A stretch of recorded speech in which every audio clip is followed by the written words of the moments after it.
हमको जहां तक सुनने में आ रहा है कि फिर भाजपा के साथ जाने के लिए सोच रहे हैं। तो इनका समाधान करने निकले हैं कि समाधान सुनने निकले हैं। तो उन्होंने हंसना कम करना है, अपने समाधान में ज्यादा बेचैन होकर घूम रहे हैं कि अब क्या हम जवाब दें। इस चीज का भंडाफोड़ करेगा फरवरी और मार्च में। इस चीज को बहुत से विधायक आरजेडी के संपर्क में हैं और वो टूटने वाले हैं किया है और एग्रीमेंट ही कर चुके हैं कि 23 में हम जो सब मुख्यमंत्री बना देंगे तेजस्वी को। आगे इसको बढ़ाना आने वाला समय तय करेगा कि कौन मुख्यमंत्री रहेगा, कौन मुख्यमंत्री। प्रधानमंत्री जो सपना था करीब करीब टूट गया। इन्होंने अपने भाषणों में भी कहा कि हमें प्रधानमंत्री नहीं बनना। सीट पाने के बाद भी हमारे माननीय प्रधानमंत्री जी ने कहा था माननीय मुख्यमंत्री के सामने कि मुख्यमंत्री जी आपके सेक्रेटरी साहब जो बोल रहे हैं विरोध में, हम लोगों ने इनको खड़ा किया था और उसके गुंडा राज को। नमस्कार, प्रणाम। मैं अमित कुमार राय, आप देख रहे हैं तेजस न्यूज।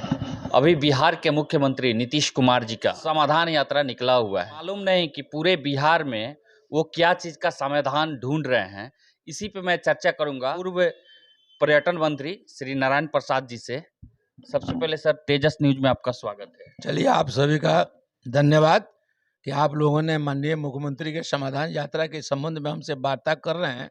तो आपको हम सीधा बता रहे हैं कि माननीय मुख्यमंत्री जी की स्थिति बहुत बेहतर नहीं, बहुत खराब चल रही है इस समय। वो अपने समाधान के लिए निकले हैं, लेकिन नाम दे दिया कि समाधान यात्रा। हम देख रहे हैं कहीं भी जा रहे हैं तो अपने पदाधिकारियों और अपने सिक्योरिटी से घिरे हुए हैं। कुछ चंद लोग हैं जिन जी हुजूरी में कर रहे हैं। हम लोगों ने समस्या की बात जहाँ किए, जिला चंपारण में आए हुए थे, हमने बात किया कि माननीय मुख्यमंत्री जी ये समाधान करने निकले हैं कि समाधान सुनने निकले हैं। तो उन्होंने हंसकर कहा कि साहब हम समाधान करने निकले हैं। लेकिन हमको लगता है कि माननीय मुख्यमंत्री जी जो एग्रीमेंट किए हैं आरजेडी के साथ है, जो सरकार बदलने के समय में, कि साहब हमको प्रधानमंत्री में जाना है। लालू जी से बातचीत हुई, लालू जी का इनको आशीर्वाद मिला और लालू जी इनको लेकर दिल्ली तक भी गए और माता सोनिया से मिलाने के लिए। लेकिन माता सोनिया इनसे मिली नहीं।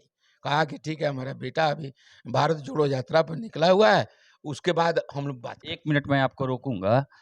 ना कोई जनसभा, ना कोई रोड शो, तो फिर कैसा समाधान, इस पे कुछ बताइएगा। वही हम बात आपको बता रहे थे। तो इनके सपना टूट गया है और एग्रीमेंट ही कर चुके हैं कि 23 में हम जो सब मुख्यमंत्री बना देंगे तेजस्वी को। आगे इसको बढ़ाना है और इस समय उनका समय आ गया। जनवरी माह चल रहा है, अब इनको समझ में नहीं आ रहा है कि हम इस्तीफा देके इसको बनावें, आगे क्या करें। इसलिए कि इनको प्रधानमंत्री का जो सपना था करीब करीब टूट गया। इन्होंने अपने भाषणों में भी कहा कि हमें प्रधानमंत्री नहीं बनना है या प्रधानमंत्री के उम्मीदवार नहीं है। अब इन पर प्रेशर पड़ रहा है कि आप भाई इस्तीफा दीजिए, तेजस्वी को मुख्यमंत्री बनाइए।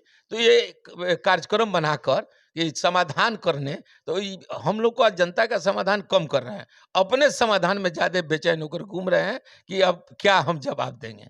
आने वाला समय इस चीज का भंडाफोड़ करेगा। फरवरी और मार्च में इस चीज को लेकर बहुत तूफान आने वाला है बिहार में। आने वाला समय तय करेगा कि कौन मुख्यमंत्री रहेगा, कौन मुख्यमंत्री नहीं। क्या आने वाले समय में जदयू का विलय राजद में हो जाएगा?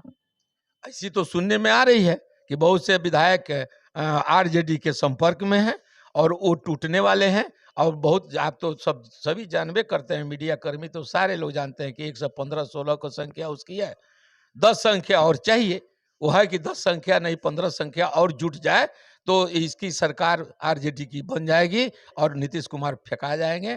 इनका कहीं अस्तित्व नहीं रहेगा। भारतीय जनता पार्टी ही ऐसी पार्टी थी कि 42-43 सीट पाने के बाद भी हमारे माननीय प्रधानमंत्री जी ने कहा था कि भाई इनकी अगुवाई में हम लोग चुनाव लड़े हैं, तो हमारा मुख्यमंत्री रहेगा तो नीतीश कुमार रहेगा। इतनी प्रतिष्ठा देने के बाद इन्होंने माननीय प्रधानमंत्री की अवहेलना करते हुए गठबंधन को तोड़ा, एक पाप किया है और जन समर्थन का ये अपमान किया है। इसलिए जनता भी बहुत काफी जागरूक है। डर के मारे ये कहीं भी आम सभा या आम जनता से मिल नहीं रहे हैं कि इसका विरोध होगा, काफी विरोध होगा। इसलिए ये जो यात्रा जो बनाए हैं, ये अपने लिए बनाए हैं, न कि जनता के लिए। और जनता इनको जवाब 2025 और 24 में पूर्ण रूप से देगी।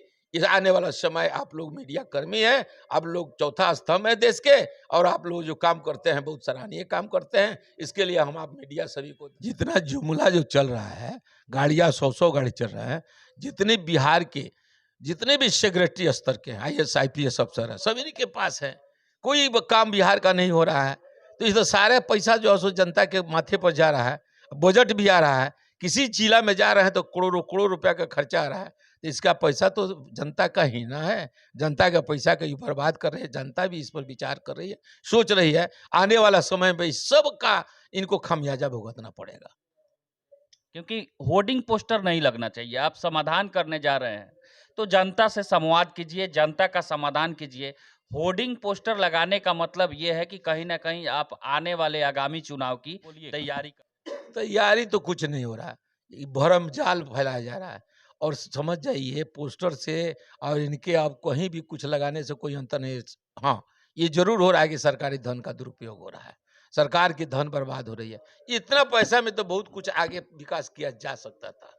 हॉस्पिटलों का दवा भी मंगाया जा सकता था, हॉस्पिटल को सुधारा जा सकता था, आपको रोड सड़क बनाया जा सकता था, पानी का निकासी का कराया जा सकता था। एक प्रश्न आया मेरे सामने, इन्होंने रिपोर्ट मांगा जल नल का, जो इनका प्रोजेक्ट है, और उन्होंने जो हमारे सचिव महोदय थे, उन्होंने कहा कि साहब चंपारण में मात्र 250 ही जल नल अव्यवस्थित था, उसको हम लोग करीब 100-150 ठीक कर लिया, और बाकी हम लोग कुछ टेक्निकल ट्रबल है उसको ठीक कर रहे हैं। मैंने चैलेंज किया माननीय मुख्यमंत्री के सामने कि मुख्यमंत्री जी, आपके सेक्रेटरी साहब जो बोल रहे हैं वो नोट किया जाए, अब मैं बोल रहा हूं उसको नोट किया जाए कि एक पंचायत पूरे पश्चिमी चंपारण जिला के अंदर एक पंचायत को ये माननीय हमारे जो मुख्य सचिव हैं वो चुन लें और चलें। एक भी पंचायत में 18, 16, 14 वार्ड होते हैं, और 14 वार्ड में यदि 10 वार्ड भी इनका सही काम कर रहा होगा जल नल का,